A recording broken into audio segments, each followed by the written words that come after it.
உலகத்திலேயே முதல் தடவையா தமிழுக்காகன்னு தனித்துவமா ஒரு ஆய்வகத்தை அமைச்சது கல்வி பள்ளி தான்.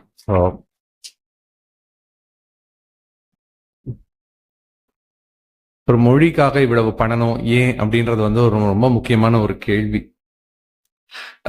இதுக்கெல்லாம் முன்னாடி இதோட ஆரம்பம் எங்க இருந்து எனக்கு ஆரம்பிச்சதுன்னா, ஒரு 12 ஆண்டுகளுக்கு முன்னாடி நான் திரைப்படங்கள் எல்லாமே நீங்க பாத்தீங்க. எல்லாம் எந்திரன்ல ஆரம்பிச்ச பயணம் பாகுபலி ஆரம்பிச்சப்ப என்னோட டீச் பண்ணிட்டு இருந்தேன். என்னோட டீச்சிங்கை நான் விட்டுட்டு நான்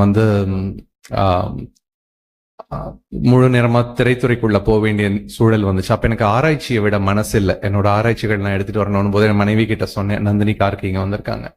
அவங்க கிட்ட நான் சொன்னப்போ இது மாதிரி என்னோட ஆராய்ச்சிகள் நான் தனியா எடுத்துட்டு வரணும், அதுக்கு ஒரு நான் ப்ராஃபிட் மாதிரி பண்ணிட்டு அதுல ஒரு ஆராய்ச்சிகள் ஆரம்பிக்கலாம் அப்படின்னு சொன்னோன்னா அவங்க உடனே ஒத்துக்கிட்டாங்க, கண்டிப்பா சேர்ந்து பண்ணலான்ட்டு. அதுல இருந்து ஆரம்பிச்சதான் எங்களுடைய இந்த ஆராய்ச்சி நிறுவனத்துல. இன்னைக்கு அந்த நிறுவனத்துல இருந்து ஆட்கள் எல்லாருமே வந்திருக்காங்க இன்னைக்கு இந்த ஆய்வக தொடக்கத்துக்கு.